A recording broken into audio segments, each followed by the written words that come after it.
Senhor, permiti-nos refletir sobre os tormentos que a iniquidade e a crueldade nos fazem suportar. Perdoai, ó meu Deus, as calúnias que trouxeram a destruição à ordem da qual vossa providência me estabeleceu chefe. Permite que um dia o mundo, esclarecido, conheça melhor os que se esforçam em viver para vós. Nós esperamos, da vossa bondade, a recompensa dos tormentos e da morte que sofremos para gozar da vossa divina presença nas moradas bem-aventuradas. Vós, que nos vedes prontos a perecer nas chamas, vós julgais nossa inocência. Intimo o Papa Clemente V em 40 dias, e Filipe, em 1 ano a comparecerem diante do legítimo trono de Deus para prestarem conta do sangue que injusta e cruelmente derramaram.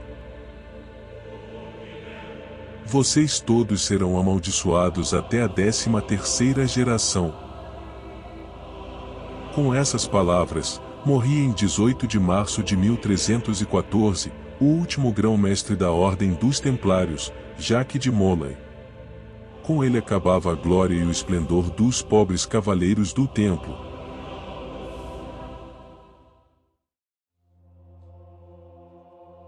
Em pouco tempo, a riqueza e as propriedades acumuladas pela ordem provocaram a cobiça de um dos reis mais ativos daquele tempo. Era o fim da mais poderosa ordem de cavaleiros surgida durante as cruzadas, e a mais admirada até os dias de hoje. Paralelamente aos combates nas cruzadas, a Ordem do Templo acumulou uma enorme fortuna a ponto de emprestar dinheiro a reis e príncipes europeus, tornando-se, em muitos países, a precursora dos bancos, inclusive na Suíça.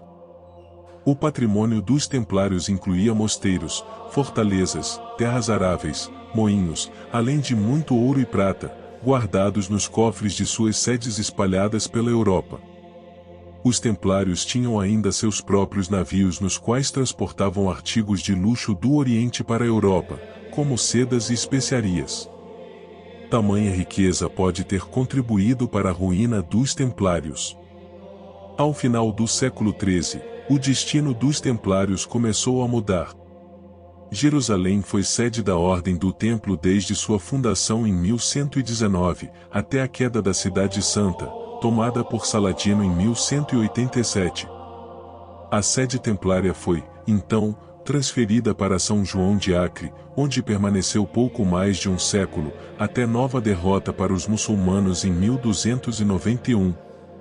A queda de Acre, o último estado cristão na Terra Santa, foi um golpe para os cristãos e os templários, que haviam jurado defender os locais sagrados. A ordem transferiu sua sede para a ilha de Chipre, a terra cristã mais próxima. Foi em Chipre que viveu Jacques de Molay, o último mestre da ordem, eleito em 1293. Em 1303, Chipre também foi perdida assim como a ilha de Rhodes, e os cristãos foram expulsos do Oriente. O período das cruzadas havia terminado. Os templários caem em desgraça. A perda da Terra Santa abalou o prestígio dos templários, e fez crescer a animosidade contra a ordem. Em suas propriedades na Europa, cobravam taxas, fretes, direitos, entre outros. Possuíam um poder militar equivalente a 15.000 homens, treinados em combate, e eram uma força que estava submetida unicamente ao Papa. A presença dos templários como jurisdição pontifícia afrontava a soberania real, limitando o poder do rei em seu próprio território. A situação ficou particularmente ruim para os templários a partir de 1305, quando Clemente V foi eleito Papa, e aliou-se a Filipe IV, rei da França. O novo Papa comprometeu-se a retirar a excomunhão da família real francesa, colocada pelo Papa anterior. O Papa e o rei, pensando em formar uma nova cruzada, propuseram juntar as duas ordens de monges guerreiros, os templários e os hospitalários, tendo por líder absoluto Filipe IV. O mestre templário Jacques de Molay rejeitou a ideia de fusão, e se recusou a condecorar o rei francês como membro honorário da Ordem do Templo. Difamação, prisão e tortura dos templários. Filipe IV começou uma campanha difamatória contra os templários, acusando-os de heresia. Segundo alguns historiadores, o rei teria obtido autorização do Papa para prender os templários na França. Na madrugada do dia 13 de outubro de 1307, em uma operação sigilosa, a Guarda Real prendeu o mestre Jacques Molay e todos os templários em território francês. O rei Filipe IV foi ainda mais longe na perseguição, enviou cartas aos monarcas de Portugal, Espanha e Inglaterra, pedindo que fizessem o mesmo. Todos se recusaram, afinal, a ordem do templo estava protegida pela imunidade sancionada pelo Papa, e não poderia ser submetida à justiça secular. Filipe IV entregou os templários ao grande inquisidor da França. Durante 7 anos, submetidos a interrogatórios brutais e sessões de tortura, alguns confessaram heresias e idolatria, como negação da Santa Cruz, negação de Jesus Cristo, beijos obscenos, sodomia, e adoração de um ídolo chamado de Bafomé, associado ao diabo. Dos 138 templários presos, 38 morreram sob tortura. Jacques de Molay nunca confessou as acusações. Mesmo após 3 julgamentos, o mestre templário não denunciou seus companheiros, e não revelou o local onde estavam guardadas as riquezas da ordem. O Papa enviou 2 cardeais para Chinon, onde os líderes templários estavam presos, para ouvirem as testemunhas e os réus. Nesta oportunidade teria sido escrito o chamado Pergaminho de Chinon, supostamente datado de 20 de agosto de 1308, no qual o Papa Clemente V absolvia o mestre Jacques de Molay e os demais líderes templários das acusações de heresia feitas pela Inquisição. O documento, contudo, nunca foi oficialmente publicado.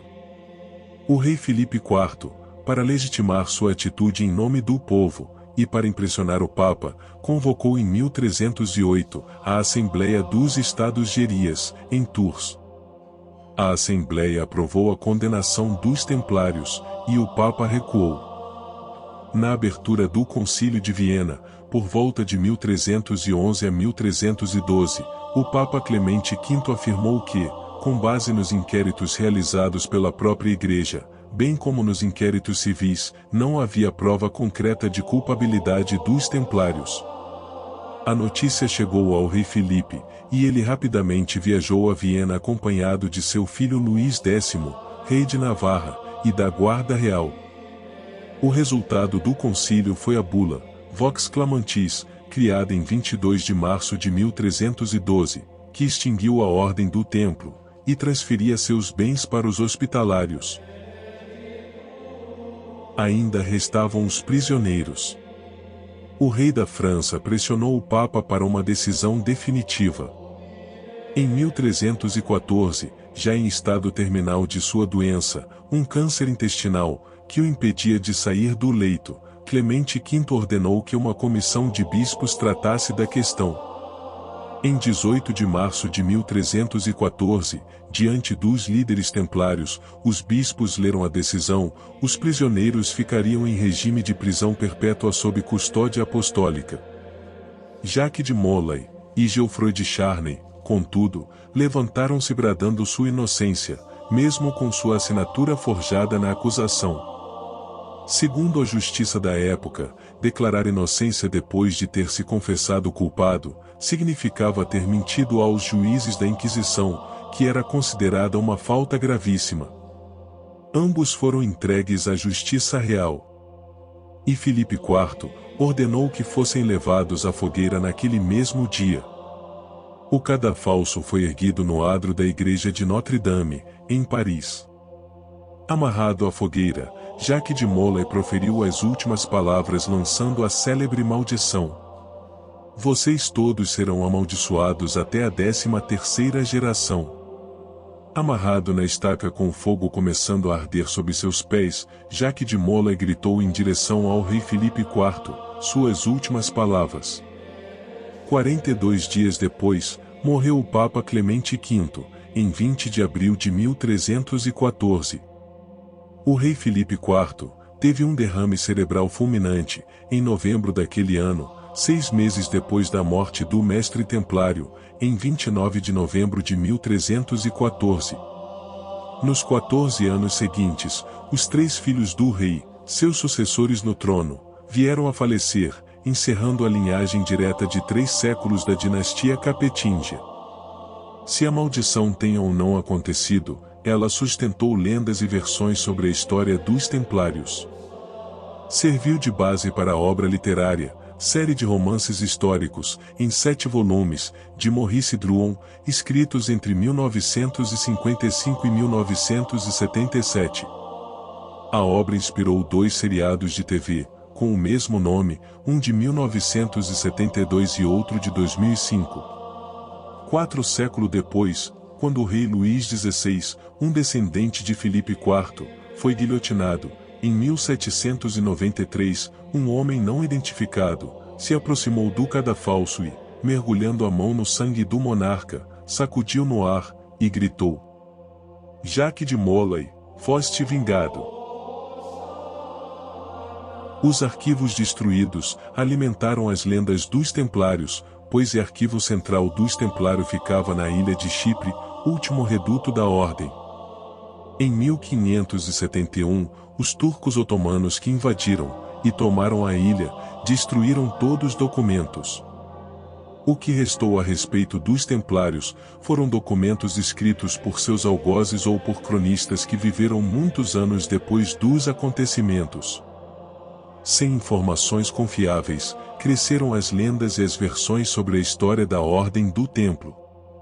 Uma delas faz ligação entre os Templários e a maçonaria, outras fazem com algumas sociedades secretas, como Rosacruzes, e a Ordem do Templo Solar, fundada em 1984, e se proclamando como sucessores dos Templários. Aos Templários foi atribuída, também, a posse de documentos secretos que teriam sido descobertos por eles nos subterrâneos do Templo de Salomão. Outros associam os Templários a práticas de alquimia, de bruxaria ou de conhecimentos esotéricos e afirmam que seus símbolos e selos guardam mensagens ou códigos secretos. Além das lendas que dizem que os Templários eram guardiões do Santo Graal e da Arca da Aliança. No entanto, os extensos documentos da Inquisição sobre os Templários nunca fizeram uma única menção dessas supostas relíquias, e como deveria de ser, pois a busca por elas ainda é um mistério. A crença da Sexta-feira 13 é atribuída à história dos Templários, em alusão ao dia que eles foram presos em Paris. De fato, o 13 era considerado número de azar, mas a associação dele com a Sexta-feira foi uma invenção nascida no início do século XIX. A lenda do imenso tesouro perdido dos Templários já motivou numerosas expedições à sua procura. O Pergaminho de Chinon.